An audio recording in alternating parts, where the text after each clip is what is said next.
welcome. Oh, welcome back. This is Talk Your Shit with Deja, where we drop the I because not only can I talk my shit, but I want you to talk your shit too. Hope you all are having a lovely week. Of course, it's the middle of the week, so can't wait till we get to Friday, but it's Wednesday. So I hope you guys are having a good hump day and everything's going good for you all. But this is week 17. Baby, we getting up there or whatever. But this is week 17. And like I mentioned last week, this week we're gonna be talking about relationship styles and the different types of dependencies that show up within relationships.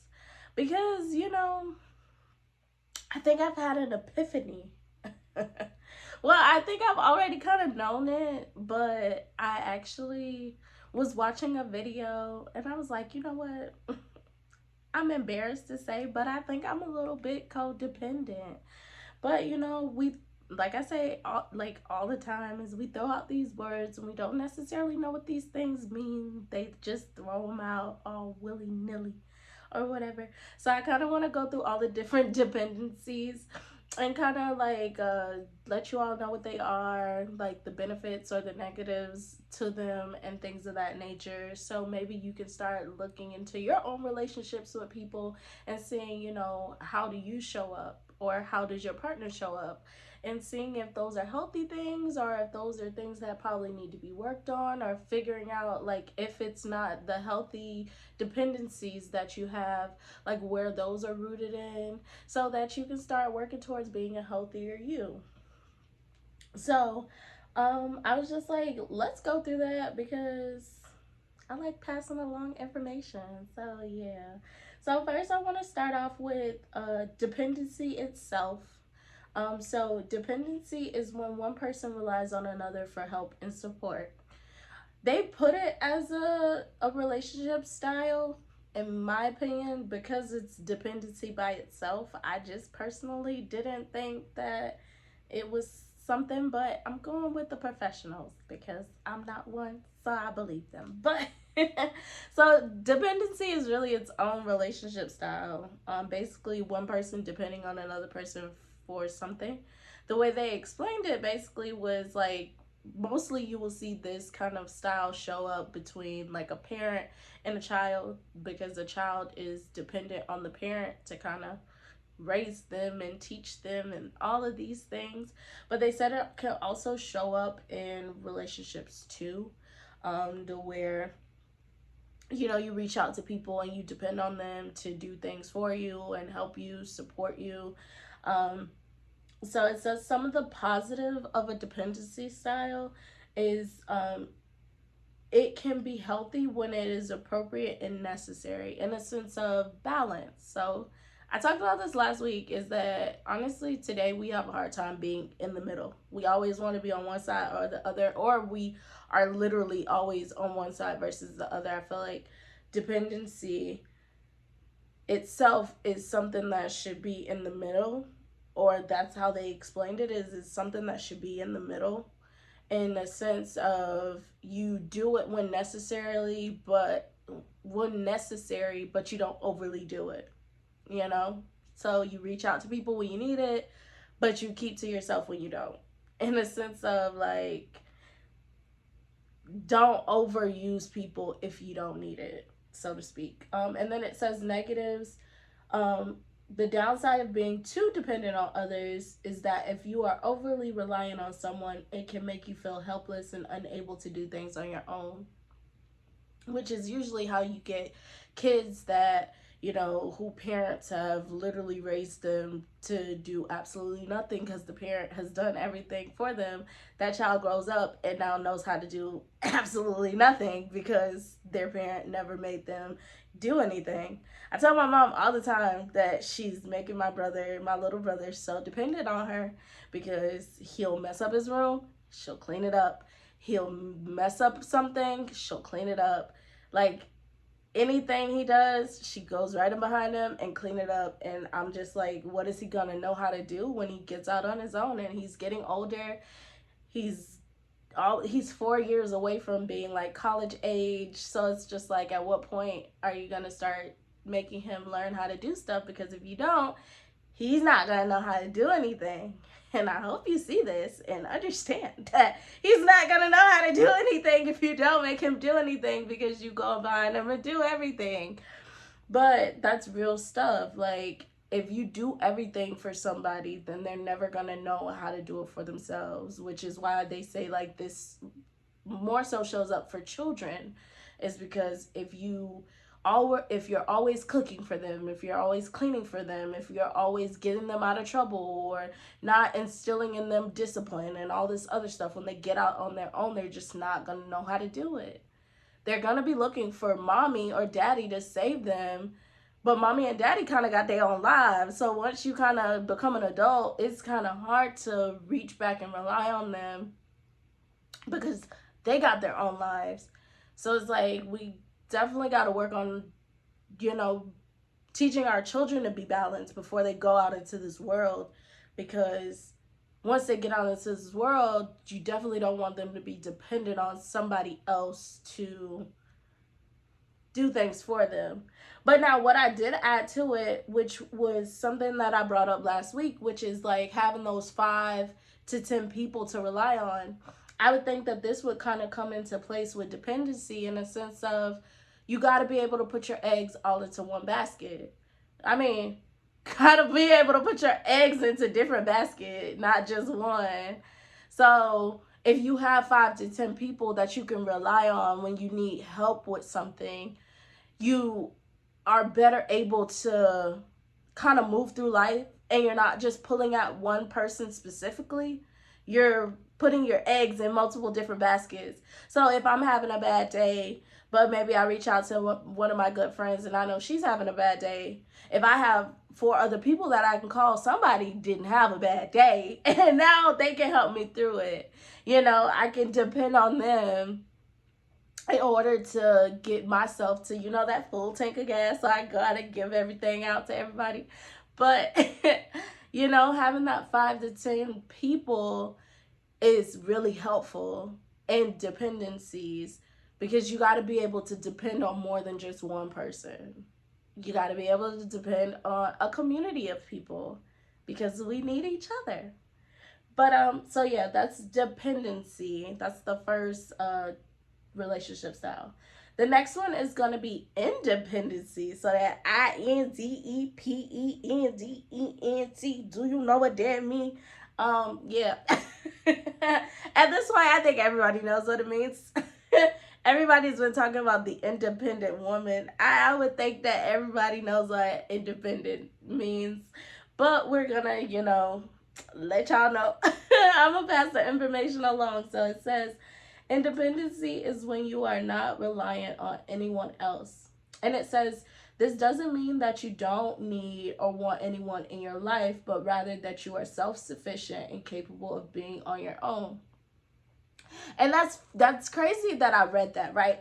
Because they make it seem like these independent people, and I think that's why I say, like, we just be throwing out these words and we don't necessarily know what they mean, and we give them bad connotations. Then you realize that you can't use this word for that because it has this connotation, and then it just all get jumbled up. Because in reading that, all it says is somebody who knows how to be self-sufficient. That's all that independent means. Sorry, y'all. It's a gnat that's been in my room all day. It's throwing off my focus. But yeah, independent, that's literally all it means, is self-sufficient. So honestly, when I hear anybody say, well, I guess we'll stick with the independent Black woman because that's who they say yells it out the most. All she's saying is, bitch, I'm self-sufficient. Like, I have had to rely on myself to get myself from point A to point B, and I am sufficient. Now, the biggest part of this that nobody ever puts into the argument when they talk about this strong, independent Black woman is the fact of, it says, but rather that you are self-sufficient and capable. Hold on, wait, no. It says, this doesn't mean you don't need or want anyone in your life. So I don't understand why they think when, women are screaming that they're independent, that means that they don't need or want people in their life. Now, I can understand the people that be like, I'm an independent woman and I don't need no man. I can understand that.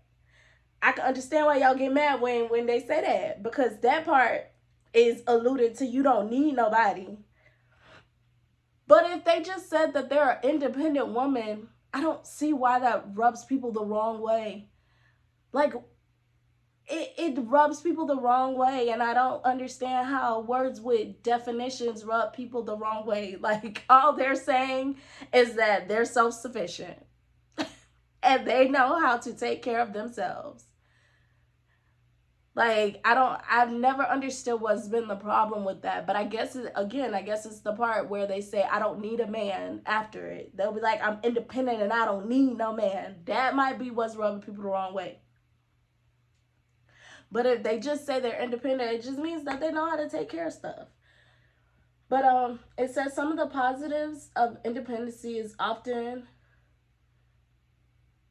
no. It says some of the positives are that you are confident and able to take care of yourself. Sorry, y'all. I'm like trying to read without glasses. It's funny. But it says they are often capable of taking care of themselves. And then it says this is essential in a relationship because it ensures that you are not overly dependent on your partner. It also means that you are more likely to be able to handle difficult situations on your own without needing someone else to help you through them. Which, again, makes so much sense. Because we are individuals and we have our own stuff going on, honestly, having an independent person can be helpful in a sense of whenever something goes wrong, they're not immediately thinking to call you. They're not immediately running to get your help. They're first trying to figure out, okay, how can I do this? And then if I absolutely need somebody else, then I can reach out to them. But their first reaction isn't to reach out to somebody, it's to figure it out by themselves. And in my opinion, that would be very much helpful because you could be literally going through your own stuff. So if I'm not independent and I'm always relying on you, then that's going to pull at you, and then you're going to feel drained because you're always giving and I'm like always running them behind. Like, it's just like so it's like I understand like the need for independency. I understand the necessity for independency. Now, the negatives is you may find it difficult to let anyone into your life, leading to isolation or preventing you from forming close relationships. And then it says you might also experience trouble asking for help when you need it and relying on others when necessary. This can make it challenging to develop close relationships and may cause problems in your existing ones. So that's the negatives of independency, which is why, okay, this is why I can understand why some people get, a little rattled when people say they're independent. Because when you look at the negatives, or what could possibly be a negative out of independency, is now you have a hard time letting people in. Like, when you absolutely need help, you have a hard time reaching out for it. And it's unfortunate because, especially if you have a community around you that's more than willing to help, you have become so self-reliant that you don't reach out for that help. And it's like, you should be reaching out for that help if it just seems like too much on your shoulders. To be independent is great, yes, but you gotta know how to bring people into the situation. So it's like, I could understand, why people don't like it, but I could also understand why people say they are independent. I feel like there's a positive and a negative, like I just read to it. And depending on perspective is why some people always think that it's negative when somebody say they're independent. But depending on a different perspective, it's just somebody saying, I got myself out of this situation. I figured out how to get to point A to point B. I figured out these things. And that's just that. I think it really just be difference of perspectives, which is why the connotations always are different. Because, like, connotations, right, is the feeling that you get with a word. So it's not necessarily the actual definition, but it's the feeling that you get with the word. And I think that a lot of words have different connotations. Independent is one of those words where it can either be a good connotation or it can be a bad connotation. Depending on who's the person that's, putting that word out or receiving that word is how you get that positive or negative. I feel like a lot of men probably have a negative connotation towards the word independent because there's a lot of women who will say independent but then say they don't need them. Versus a woman, she has a positive connotation to independent because she was able to get out of a bad situation. She was able to figure out how to get herself to a more steady or secure space. So, when you hear that word, think about who, or when you see people talking about it, think about what they're saying before you just go to reacting.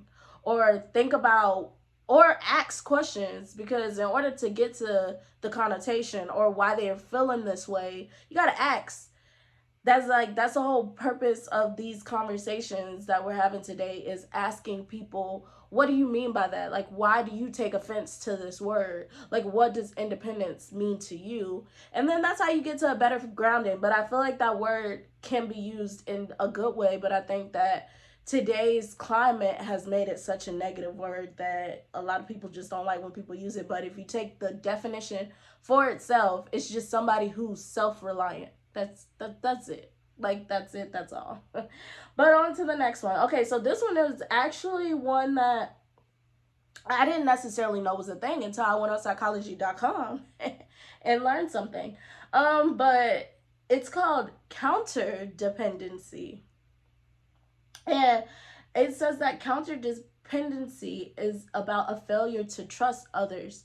So to me, when I was reading through counter dependency, it kind of reminded me of not interdependency, but independency. It reminded me of being independent, but the way they explained it was that you don't reach out for help from others because you don't trust others. I think independency is more so you've had to do it by yourself this whole time, that you just don't reach out to other people. Not to say you're completely incapable of reaching out to people or you can't ever reach out to people at some point. It's more so just like you had to lean on your own self to get to point A, point B, or whatever. But counter dependency seems to be you don't reach out because you're scared to reach out. You don't reach out because of the fear of rejection or the fear of no, or you don't trust that you're going to get the help that you need. It says that this dependency is related to the insecure attachment, the avoidance style. And it makes a lot of sense, in a sense of like, if you, and we learned, and if you don't know, go look at my go look at my attachment style video. But we learned that avoidant people tend to be your independent people, right? They tend to be your closed off, shut down type of people. So being counter dependent, if you're closed off and shut down, yeah, you're focusing on self, but now you don't trust nobody to give you help. You don't even look outside for anybody to give you help. So I think they definitely go hand in hand. And I feel like, honestly, if independency was an umbrella, counter dependent would be like up under it because of how similar it is. But it's just rooted in fear. Sometimes I think that my mom is counter dependent, and I'm gonna give her business a little bit, but she be scared to ask for help from the people around her. Now I wish I knew like what kind of transpired, and honestly I can ask if I want to know. It's my mama and I can ask, but I think she's counter dependent in a sense of she's independent because she's scared to ask people because she fears that she's gonna get a no. And I'm trying to help her get out of that mindset. And I low-key feel like that's a lot of people. I think that a lot of people in our community, like the Black community, I'm starting to think a lot of them are not necessarily independent. They're this cat. Well, I guess they would be independent if it's an umbrella and that's up. But I low-key think they're counter-dependent in a sense of they're not doing everything because they want to. They're doing everything because they have to, because if they reach out to somebody, they may get told no. Or that they reach out to somebody, like they may fall through. Like there's a fear of why they don't reach out, so they just have to do everything by themselves. So like when I was reading that, I was like, yo, that might be a lot of the reason why everybody just do everything by themselves. And low-key, I think that's where a lot of the women's sentiments come from, is that counter-dependent. Because when you actually wanted to depend on somebody, it fell through. And so now you're just like, okay, let me focus on myself, because at the moment that I have to depend on anybody else, and it falls through, it's going to be a problem. So you don't even put yourself out there to get that energy back because of past traumas or past experiences or whatever the case may be. So I think a lot of people may be counter-dependent and just independent. I think a lot of people are rooted in fear. We all are kind of rooted in fear. There's a lot of fear in people that make them move so differently. So that's why I think that independence and counter-dependence is so correlated or so close, because of the having to do everything by themselves. I just think the only thing that separates them is one is not rooted in fear, but the other one is. But I think a lot of people are counter dependent. I really do. And then it says that the things between independency and counter dependence, like things that are positives for them, it's kind of like autonomy, right? In a sense of the person has a sense of self, and then in a sense that one can effectively control one's own destiny, and then they're not controlled or influenced by others. So those are some positive things when it comes to counter dependent and independence, is that they, because they're so focused on self, they don't get swayed by everybody else. But now the negatives is that they suck at being interdependent, which of course we'll talk about, but they suck at that. They don't know how to really integrate people in. The counter-dependent person is scared to integrate people in, and the independent person is just like, I've been doing this shit all my life, I might as well keep doing it, and they don't know where to fit people in.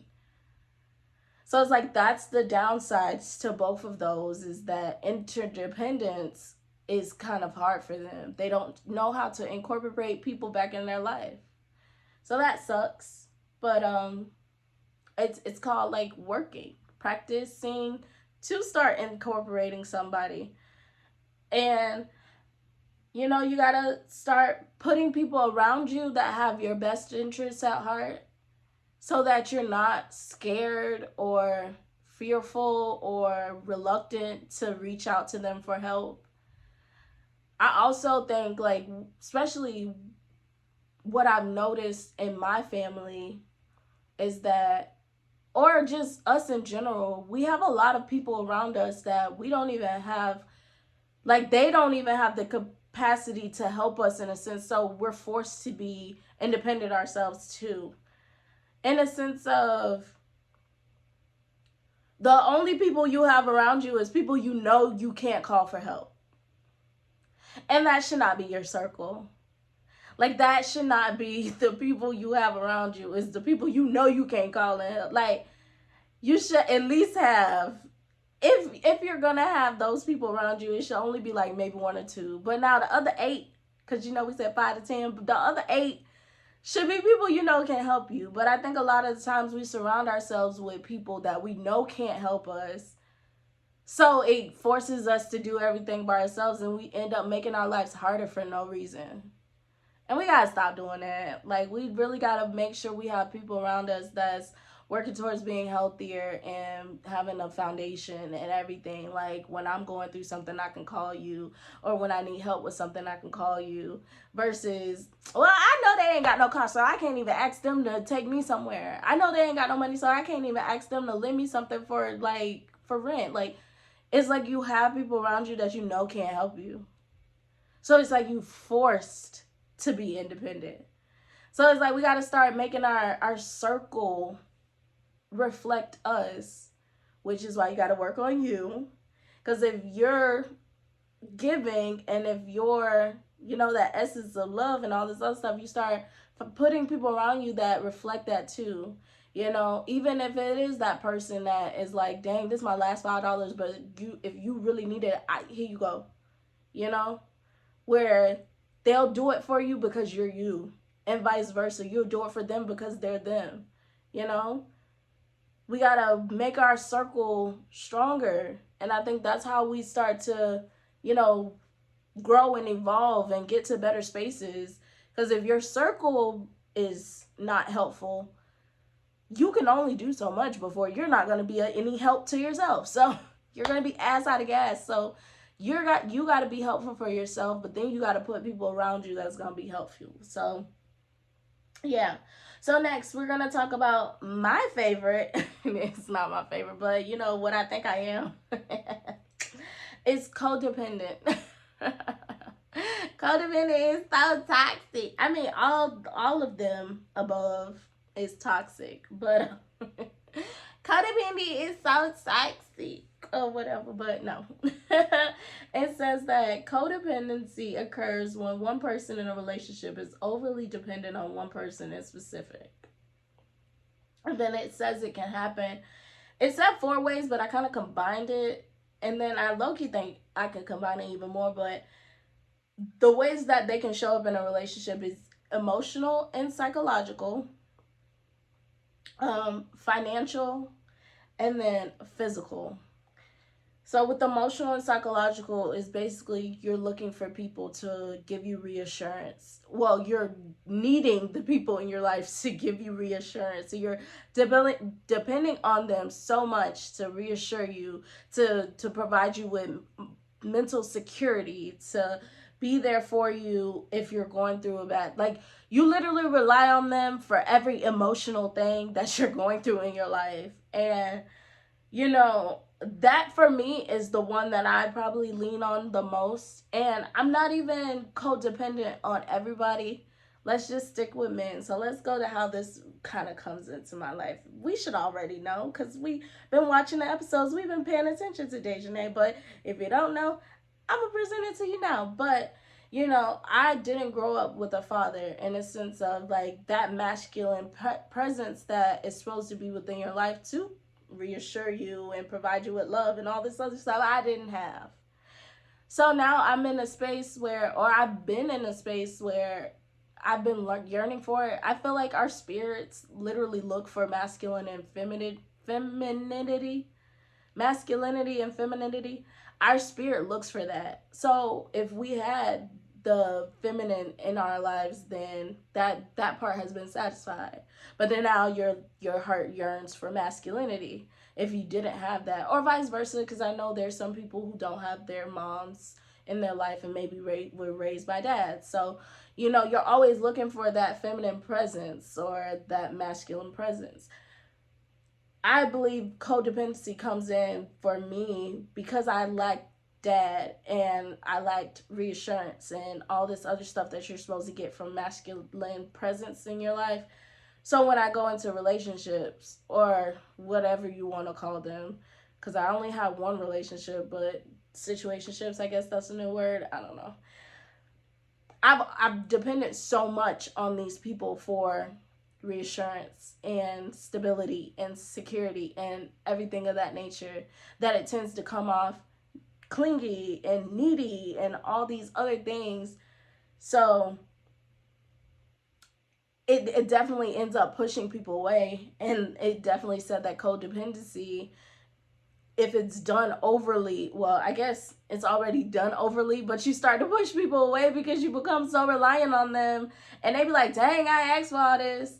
And it's like, oh, I'm working so hard. But what I'm also noticing is that when you don't focus on other parts of your life, then when that person does come into your life and kind of provides you with that masculine or feminine presence, you get so reliant on it because you haven't focused on any other aspect in your life. So that's what I'm working on now, is expanding. Like I said, I'm learning me. I'm learning me and what I like to do and all this other stuff, so that when a man comes into my life again, I'm not overly dependent on him. Like, am I still yearning for masculine presence? I'm always going to be yearning. I don't have it. I'm always yearning for it.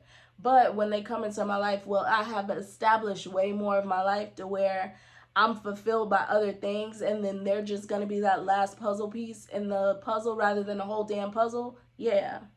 So codependency for me definitely comes in only in that aspect. Everything else, I'm probably way more independent than the average person. Everything else, I'm independent.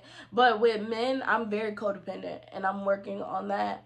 And I think it also comes into because with codependency, you're overly doing it. And I don't know necessarily, because I didn't read that the other person was giving you support. It just said that you're overly supported. So where I see, like, where I've noticed where I get overly attached is when they back off. Like, there's no balance, in a sense of, it starts off balancing. It starts off as a check and balances. Like, you give, I give, you take, I take, and all this other stuff. Where I noticed the codependency starts to come in is once you pull back. And I think that has a lot to do with the abandonment thing, because now you don't want them to go nowhere and all this other stuff. So you start to overly support. Now you need reassurance and all this other stuff. So it's like the pulling back, the no longer supporting me, the no longer being there for me. That's when the codependence comes in. Now I have to overly do it because you're leaving. Where are you going? Come back. Like, that's honestly what gets triggered in my brain. So now I'm doing a lot. Especially if you're not communicating where you're going. If you're not letting me know, if you're just disappearing like a ghost, that's where it comes into play. But like I said, I'm working on it. It's definitely a work in progress. It's something that I've learned for 25 years. So it's going to take me a good couple of months, years maybe, I don't know, to get over it. So husband, be patient with me wherever you are. Just know you might be coming into some shit, but I'll work with you as long as you work with me. But yeah, financial codependency, I think that was a lot of our past generations, which is a lot that might lead to the counter dependence in the women, is the financial codependency. Like, nobody wants to be reliant on somebody to financially support them. If I need you for every move and every shit to pay my bills, I need you to pay my bills, I need you to get my car, I need you to take me this, I need you to give me that. Like, nobody wants to be dependent on somebody financially, because at the moment you have to depend on somebody financially, when they just pull that rug from up under your feet, your ass out of gas. So that's another way. And then it says physical, but I didn't get like how physically, I mean, it says like if you constantly needing somebody to do errands for you, or to, provide you with a house. And I would think that's financial, but it said it was physical. But yeah, I think the two main ones is emotional and psychological, and then financial. Those are the two main codependencies. Physical, I don't necessarily see that often. I see the other two way more often. And just having to put your well-being, because that means like you're not self-sufficient in those areas. Having to put your lack of self-sufficiency onto somebody else, it's gonna take a toll on them. I notice I do push people away because I'm overly relying on them, and they got their own lives going on. So it's like I'm trying my hardest to pull back and not put myself out there a lot. And I think codependency goes with your anxiously attached people. Like, I'm trying my hardest to, give people space, learn how to be fulfilled on my own and all these stuff, but it is a process.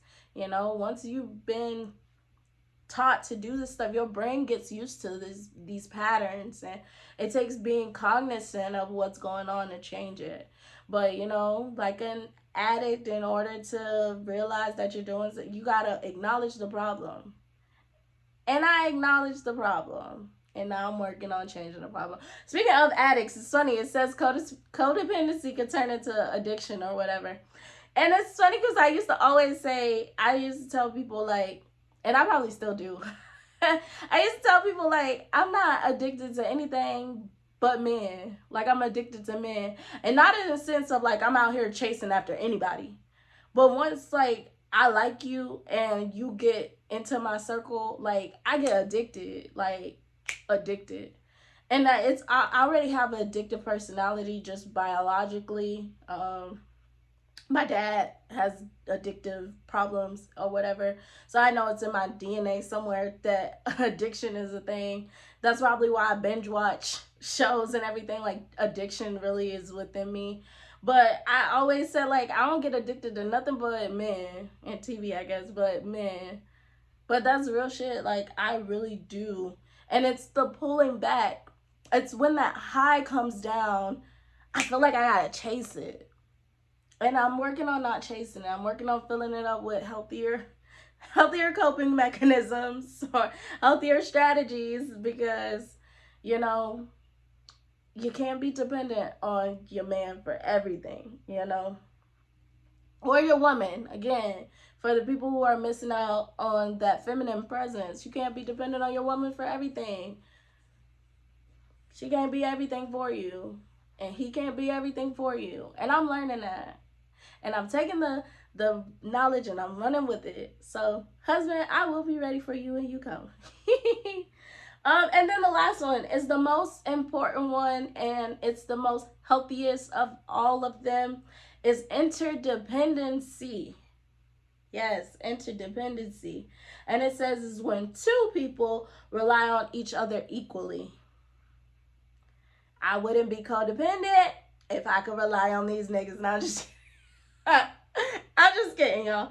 But yes, it's basically when there's that ebb and flow, that yin and that yang, that balance. I need you, you need me.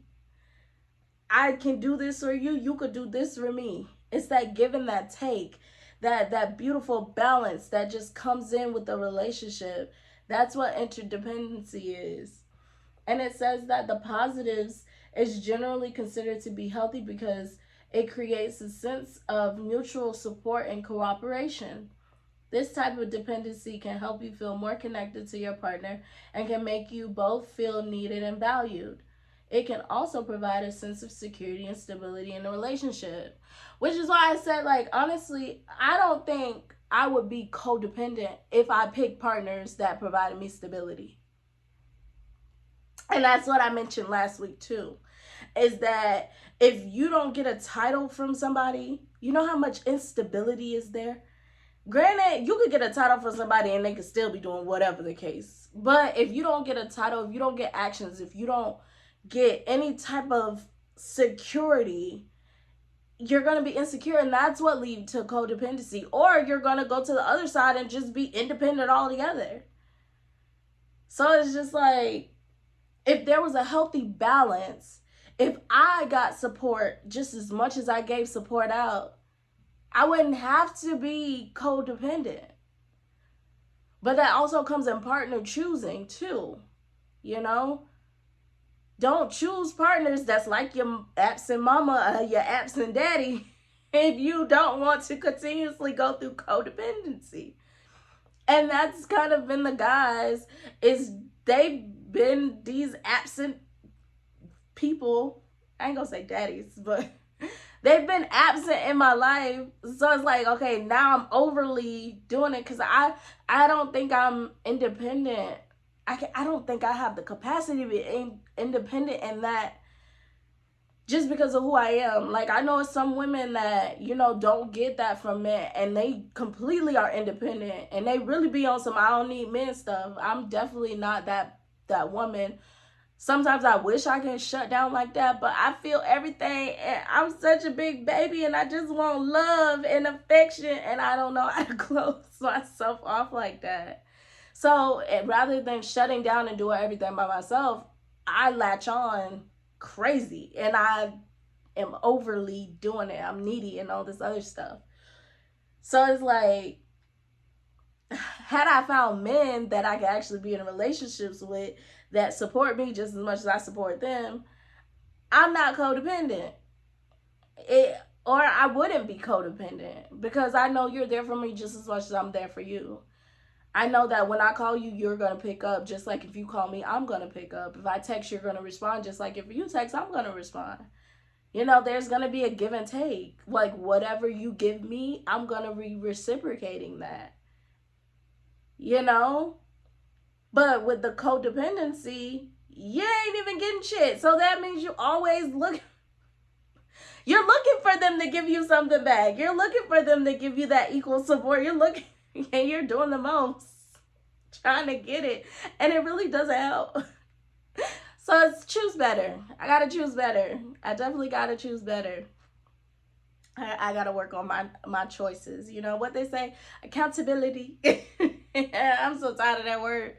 But you know, I'm always accountable. I can't blame nobody else. I really can't. You know, I'm realizing that even if I was not cognizant of what I was doing, I still put myself in these situations mentally. In a sense of like our subconscious puts us into situations that repeats itself. Like your subconscious, once you're born and you start learning stuff, your subconscious is slowly building up pathways, right?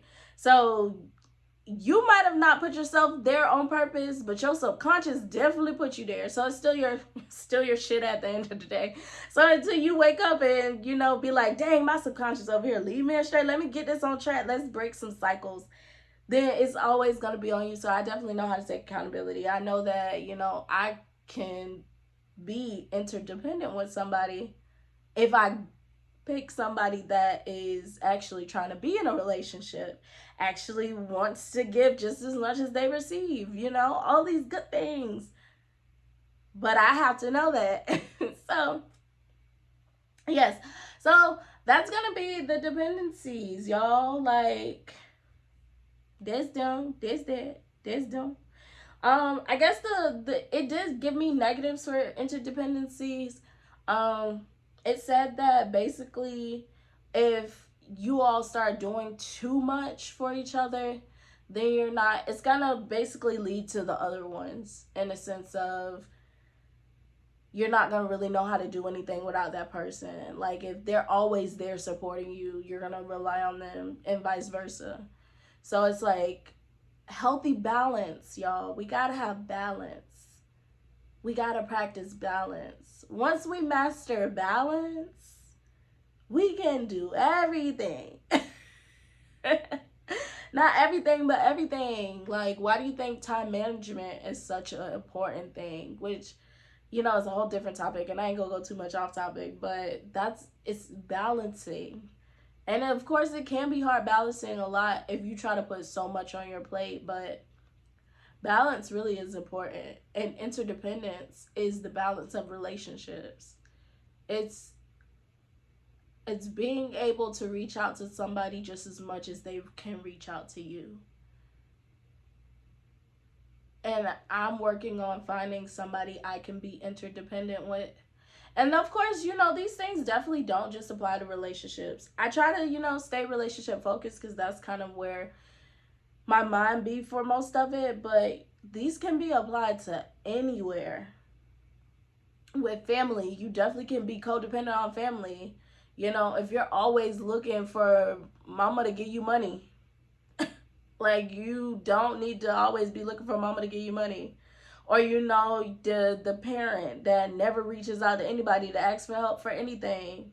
I know a lot of y'all know parents that don't reach out for help for anything at all. So it's like these definitely can be applied in family dynamics as well as friendships. You know, they say reach out to your strongest friends because they need love too. I need help too. Those independent friends, they need help too. They need your attention too. There may be friends that overly need you. I'm probably the friend that underly needs you. That's so crazy how your life really can be set up in different ways. Like with men, I'm codependent, but with friends, I'm probably independent. With family, I'm probably independent. Y'all, where am I interdependent? I don't even know if I'm interdependent anywhere. I don't know if I'm interdependent anywhere. But yeah, like for the most part, I'm independent until it comes to men. Then I'm very codependent. But I think it's also like I've been raised, well, I wasn't raised to listen to love songs and watching rom-coms and all this other stuff, but I always am putting myself in front of love stories. So something inside of me is like, you need that love from a man. And so I overly chase it. And it's like, nah, you just need that love in general. And it's within you. So you gotta find it. And then when that man come along, we can just share it or whatever. But yeah, I ain't gonna talk y'all ear off too much. Cause that's kind of everything. You know, dependency, independency, counterdependency, codependency, and interdependency. Those are the different relationship styles. Now y'all tell me which one y'all is in relationships, or how y'all is with y'all family. Are you the independent type, or are you the dependent type? Are you the interdependent type, or are you the codependent type? Or are you just scared to reach out to people for help because you're scared they're gonna say no? Or you're scared that it's not gonna be right, or whatever the case may be. You know, what are you? Let us know. You know, maybe you can connect with somebody who moves like you, and maybe they can share some tips, and you can share some tips, and y'all can figure out how to get to a more interdependent space together. You know, because that's the goal, is we grow together. We talk our shit together. But yeah, let us know. Because like I said, it's so weird. I'm independent for mostly everything except for relationships. Relationships is my only codependence. And I'm trying to figure out how to get out of it, how to get out of codependence.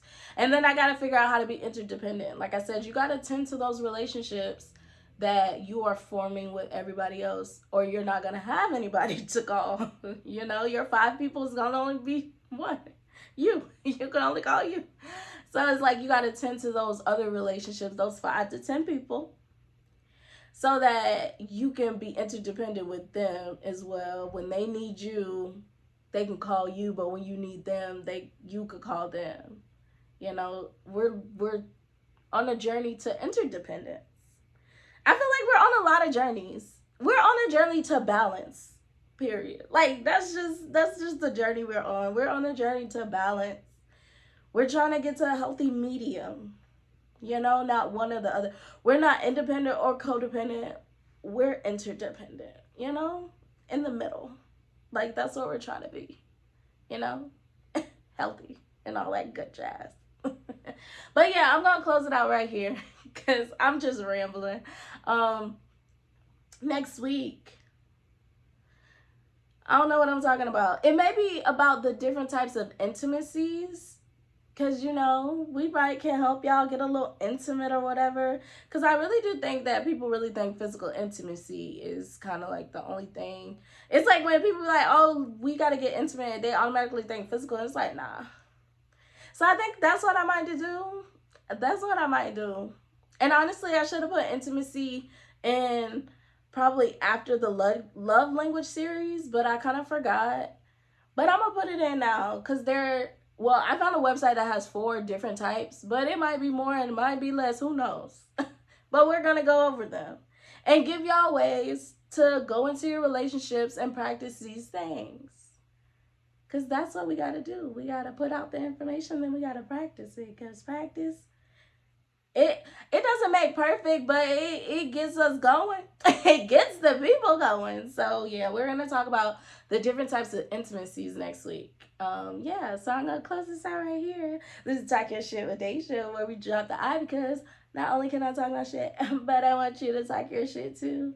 And I was, well, hold on, before we close out, I be forgetting to do this little outro thing, but go check me out on Spotify, Apple Podcasts, and then you can follow me on TikTok, Facebook, Instagram. Yeah.